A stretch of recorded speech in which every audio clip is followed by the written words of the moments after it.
So yesterday was 3 years since Nintendo released Animal Crossing New Horizons onto the Nintendo Switch. This game means a lot to me. It brought me so much joy and really became a comfort game for me during the pandemic. But it also motivates me and inspires me, and one of the things that it has inspired me to do is to visit every artwork that appears in the game in real life.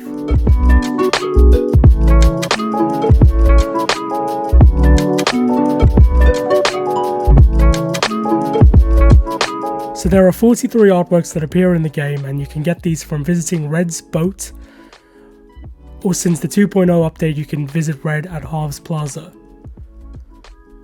There are real and fake artworks, but in total there are 43 real artworks that you can donate to Blathers to put in the museum's art gallery.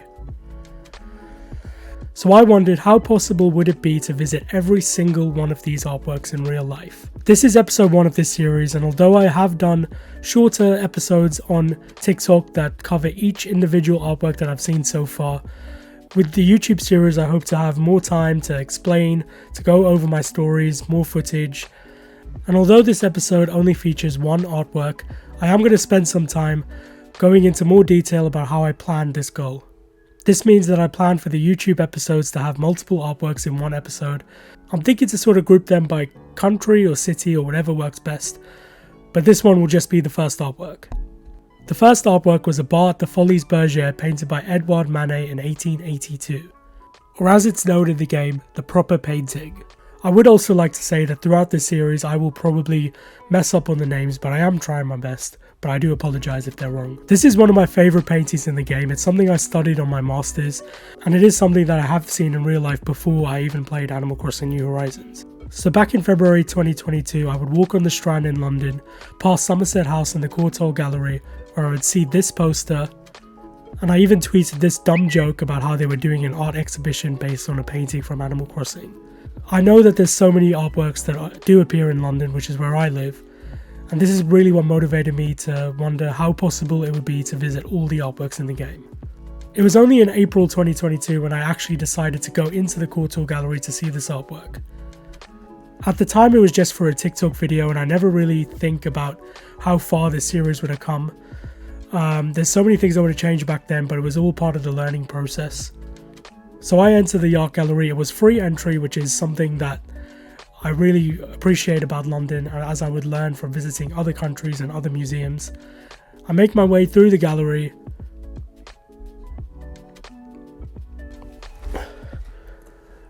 I have this very large backpack which can't even fit in the frame, but it's basically the size of a small suitcase.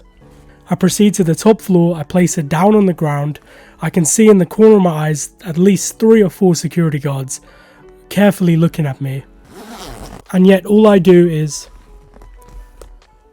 pull out my Nintendo Switch in the middle of the art gallery because I want to look at some Animal Crossing art. This is the first artwork from Animal Crossing that I've seen in real life. Now at this point I'm just holding my Nintendo Switch in the middle of an art gallery. It's quite busy. This was on a Saturday as well, so it was even busier than a weekday. This is officially the first artwork visited. The information in the game reads, "A close inspection of the mirror behind this painting's subject reveals many mysteries and paradoxes. In fact, the painting is based on multiple perspectives, which explains the unusual placement of some items.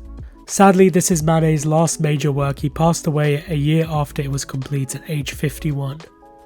I am grateful to have seen it again, but the weird looks from holding my Switch out in the middle of an art gallery was making me so anxious that I had to think of an alternative for the future artworks. Which is when I remembered that I have a custom Animal Crossing amiibo card.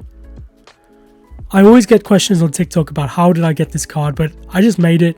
In long story short, it's a simple Photoshop, printing it and gluing it to an existing amiibo card. This is actually Sid's amiibo card. It's the only villager I had like 4 duplicates of, but I really like the effect on the back. It makes it look a lot more legit, but when you do look more closer, you can definitely see some imperfections. It's not perfect, but I'm happy with how it looks. I recently gave one away on TikTok when I hit 40,000 followers, and here's a TikTok I made about how I made the winner's amiibo card.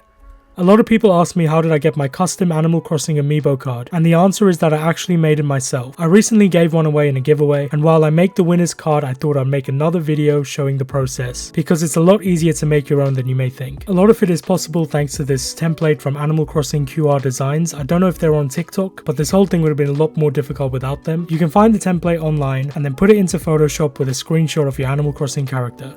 Here's the winners. It's just basic cutting and stitching across, doing some sizing. The winner chose a pink background and I tried to match it with an existing pink amiibo card. I then put it into a Word document and sized the image accurately. Here are the measurements that I think work best from when I made my one. I then get it printed and cut it out. What I think makes it look better is if you glue it onto an existing real amiibo card. So I got one of my duplicates, which happened to be Pete, and glued the winner's card onto Pete's amiibo. Also, gluing it onto a real amiibo means that you can still have Pete if you want to, you just have to scan your own card. I put it into a plastic sleeve, which I think just makes it look better. It's definitely not perfect, but I like how it looks and it's nice to have your own amiibo card. Like I said, it's really easy to make, and if you do make your own, please duet this video or tag me in a video or even just send a picture of it to me because I really want to see it. The best thing about this is that it literally fits in my pocket and I can just pull it out, hold it in front of the artwork because I really wanted to verify the artworks.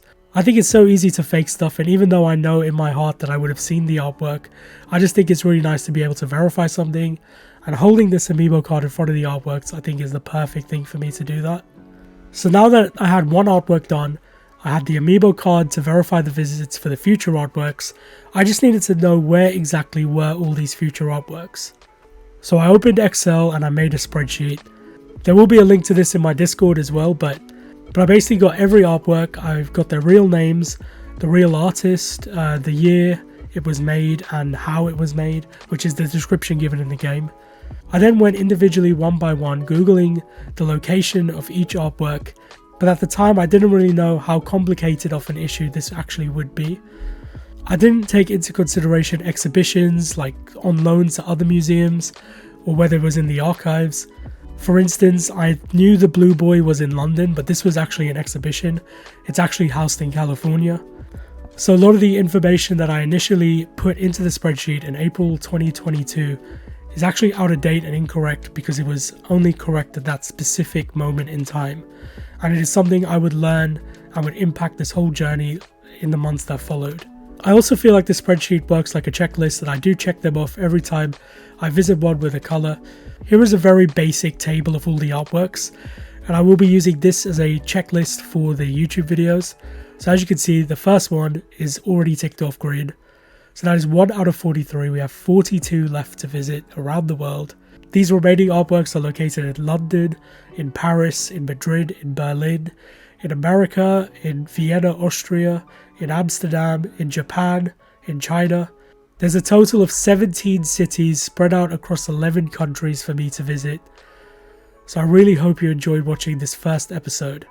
In the next episode, I'll be going over all the remaining London artworks. So if you've made it this far, please comment below your favourite artwork in the game. I also plan on doing more YouTube videos, such as collections, especially my amiibos and my plushes, as well as just like tier lists, other Animal Crossing ranking stuff. If there's any sort of content that you might enjoy, please let me know. But I just want to say thank you for watching and please consider subscribing.